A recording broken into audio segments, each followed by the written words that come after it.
అలాగే వివిధ రైతు వేదికల నుంచి వ్యవసాయ క్షేత్రాల నుంచి కూడా ఈ కార్యక్రమంలో రైతు నేస్తం కార్యక్రమంలో పాల్పంచుకున్నటువంటి రైతు పెద్దలందరికీ ముందుగా నా హృదయపూర్వకమైనటువంటి నమస్కారాలు. ఇందిరమ్మ రాజ్యం కాంగ్రెస్ ప్రభుత్వం ఏర్పడిన తర్వాత వ్యవసాయానికి రైతులకి మేలు చేయాలన్నటువంటి ఆలోచనతో అందుబాటులో ఉన్నటువంటి సాంకేతిక పరిజ్ఞానాన్ని అట్లాగే అందుబాటులో ఉన్నటువంటి రైతు వేదికల్ని సమన్వయం చేస్తూ రైతులకి ల్యాబ్ టు ల్యాండ్ అనేటువంటి అంటే మొత్తం సాంకేతిక పరిజ్ఞానాన్ని రైతులకు అందించడం కోసం ప్రత్యేకంగా శ్రద్ధ తీసుకుని వ్యవసాయ శాఖ మంత్రి గారు ఈ కార్యక్రమాన్ని ఏర్పాటు చేశారు. వారికి ముందుగా రాష్ట్ర వ్యవసాయ శాఖ సంబంధించినటువంటి రైతులందరి పక్షాన వారికి నా హృదయపూర్వకమైనటువంటి అభినందనలు, ధన్యవాదాలు తెలియజేస్తా ఉన్నాను. ఇది చాలా మంచి కార్యక్రమం.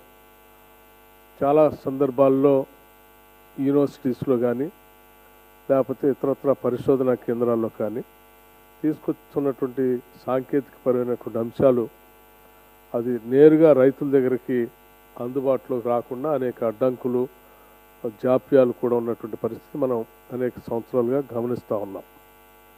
వాటన్నిటిని అధిగమిస్తూ వెంటనే క్షణాల్లోనే ఈ సాంకేతిక పరమైనటువంటి పరిజ్ఞానాన్ని రైతుల దగ్గర చేర్చడం కోసం గొప్పగా ఉపయోగపడేటువంటి కార్యక్రమం ఈ రైతు నేస్తం.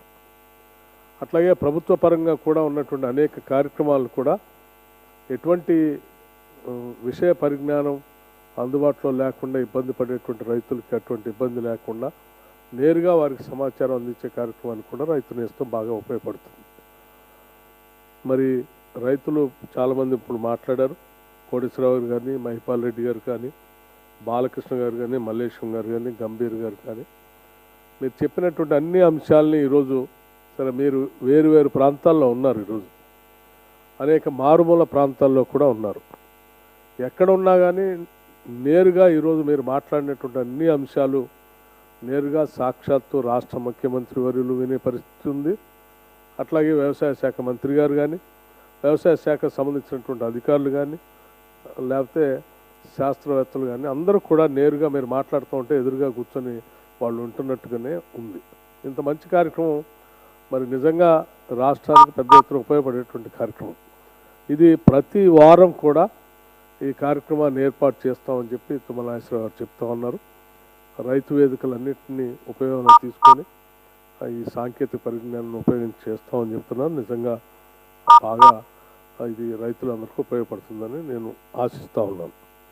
అట్లాగే వ్యవసాయ పరానికి సంబంధించినంతవరకు మెకనైజేషన్ పెద్ద ఎత్తున జరుగుతూ ఉంది. కాబట్టి మెకనైజేషన్ జరుగుతున్నటువంటి ప్రక్రియలో భాగంగా మనం ఆనాటి ఉమ్మడి రాష్ట్రంలో చాలా పెద్ద ఎత్తున ఫామ్ మెకనైజేషన్ని సబ్సిడీస్తో చాలా పెద్ద ఎత్తున రైతులకు అందించేటువంటి వాడు. అట్లాగే డ్రిప్ ఇరిగేషన్ కానీ, స్ప్రింక్లర్స్ కానీ, లేకపోతే ఇతరత్ర ఏ టెక్నాలజీ అందుబాటులో వచ్చినాయో వాటిని దానికి సంబంధించిన రైతులను ప్రోత్సహించడానికి కొంత ప్రభుత్వాలు సబ్సిడీస్తూ ప్రోత్సహించి గత 10 సంవత్సరాలు ఆనాటి ప్రభుత్వాలు టీఆర్ఎస్ ప్రభుత్వంలో సరే 2014లో 15లో ఒకసారి ఒక సంవత్సరం వాళ్ళు మేము వేస్తామని చెప్పినప్పటికీ ఆ తర్వాత కాలక్రమేణా 10 సంవత్సరాల్లో పూర్తిగా వీటికి సంబంధించినటువంటి నిధులన్నింటినీ బంద్ చేయటం వల్ల రైతులు పెద్ద ఎత్తున తెలంగాణలో నష్టపోయారు. తిరిగి వాటన్నిటిని కూడా రైతులకు అందించాలని చెప్పి వ్యవసాయ శాఖ మంత్రి గారు గట్టిగా ప్రభుత్వం మీద ప్రభుత్వంలో ఉన్నటువంటి అందరితో మాట్లాడుతూ వాటన్నిటినీ రైతులకు అందించాలని గట్టిగా వాదిస్తూ ఉన్నారు. దీన్ని తప్పనిసరిగా ముఖ్యమంత్రి గారు కానీ మిగతా మంత్రివర్గ సహచరులు కానీ అందరూ అర్థం చేసుకొని వాటన్నిటికీ కావాల్సినటువంటి ఆర్థికపరమైన సహాయాన్ని అందించడానికి సాధ్యమైనంత వరకు ప్రయత్నం చేస్తారు. అట్లాగే శాసనసభ్యులు, కలెక్టర్స్ వారు కూడా దీంట్లో ఈ కార్యక్రమాల్లో పెద్ద ఎత్తున అన్ని జిల్లాల్లో పార్టిసిపేట్ చేస్తూ ఉన్నారు. వారికి కూడా నేను హృదయపూర్వకమైనటువంటి అభినందనలు తెలియజేస్తూ ఉన్నాను. మీరు ప్రత్యేకమైనటువంటి శ్రద్ధ తీసుకుని రైతుల కోసం, వ్యవసాయం కోసం సమయం కేటాయించినందుకు రాష్ట్ర ప్రభుత్వం నుంచి ఇచ్చేటువంటి కార్యక్రమాలు భవిష్యత్తులో రైతులకు అందించడం కోసం మీరు స్థానికంగా ఏర్పాటు చేసినటువంటి వ్యవస్థకి పెద్ద ఎత్తున ఉపయోగపడుతుంది. అట్లాగే వారు కొన్ని వ్యవసాయానికి సంబంధించినటువంటి ఇన్సూరెన్స్ సంబంధించినటువంటి అంశాలు కూడా చెప్పారు. పంటలకు సంబంధించినటువంటి ఇన్సూరెన్స్ కానీ లేకపోతే రైతులు ప్రత్యేకంగా సంబంధించిన ఇన్సూరెన్స్ గురించి కానీ వాటి గురించి కూడా తప్పనిసరిగా ఇందిరమ్మ రాజ్యం కాంగ్రెస్ ప్రభుత్వం ప్రత్యేక శ్రద్ధ వహించి రైతుల కోసం చేయాల్సిన అన్ని కార్యక్రమాలని పెద్ద ఎత్తున చేస్తుందని వారికి వారు మీ అందరి కోసం అడిగినటువంటి మాటని రాష్ట్ర ప్రభుత్వం నిలబెట్టుకుంటుంది. రాష్ట్ర మంత్రివర్గం అంతా కూడా వ్యవసాయపరంగా రైతులకు మేలు చేయాలనేటువంటి ఆలోచనతో ఉన్నారన్నటువంటి విషయాన్ని కూడా రాష్ట్ర వ్యాప్తంగా ఉన్న రైతులు గమనించాలని చెప్పి నేను మీ అందరికీ విజ్ఞప్తి చేస్తూ ఉన్నాను. అట్లాగే ముఖ్యమంత్రి గారు ఇందాక మాట్లాడుతూ మన ముందు ఉన్నటువంటి ఒక సవాల్ని కూడా ఈరోజు మన దృష్టికి తీసుకొచ్చారు. ఈ సంవత్సరం ప్రత్యేకంగా వర్షాలు తక్కువగా పడటం వల్ల కాలువల్లో కానీ చెరువుల్లో కానీ ప్రాజెక్ట్స్లో కానీ మేజర్ ఇరిగేషన్లో ఉన్నటువంటి డ్యామ్స్లో కానీ నీళ్లు అడుగంటిపోతూ ఉన్నాయి. ఇటువంటి పరిస్థితుల్లో మనందరం సమిష్టిగా ఈ పద్ధతిని ఎదుర్కొనే కార్యక్రమంలో భాగంగా అందరం సమిష్టిగా దీన్ని ఎదుర్కొందామని చెప్పి వారు పిలిపించారు. దీన్ని అందరూ కూడా గమనంలో తీసుకొని కొన్ని శక్తులు కావాలని ఒక వేరే రకమైనటువంటి ప్రచార కార్యక్రమం చేసేటువంటి పరిస్థితులు కూడా ఉన్నారు. కానీ వాస్తవ పరిస్థితులు మీ అందరికీ తెలిసిందే, రైతులుగా మీకు తెలియదు కాదు.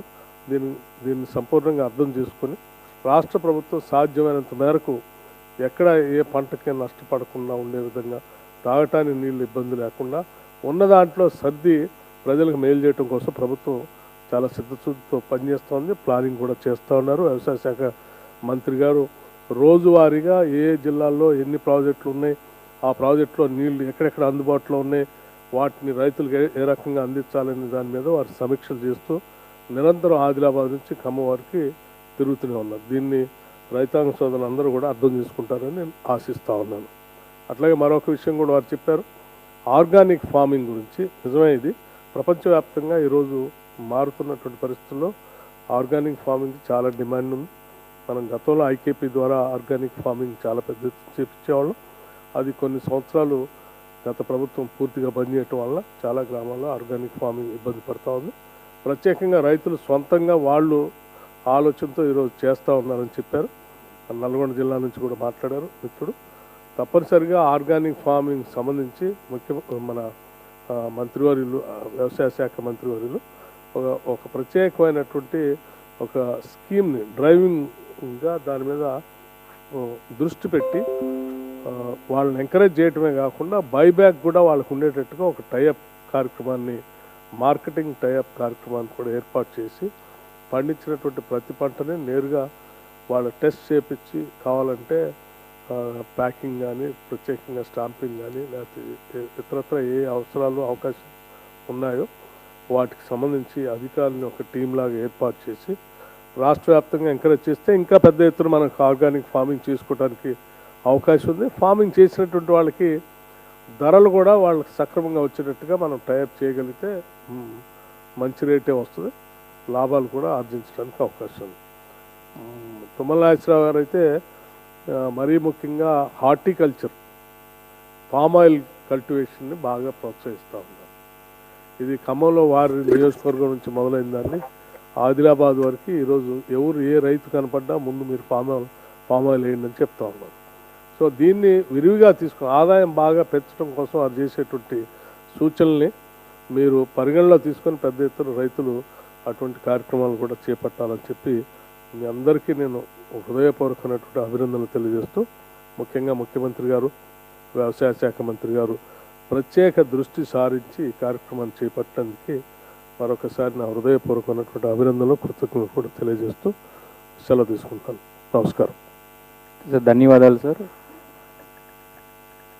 శ్రీధర్ బాబు గారు ఎక్కడ లైన్లో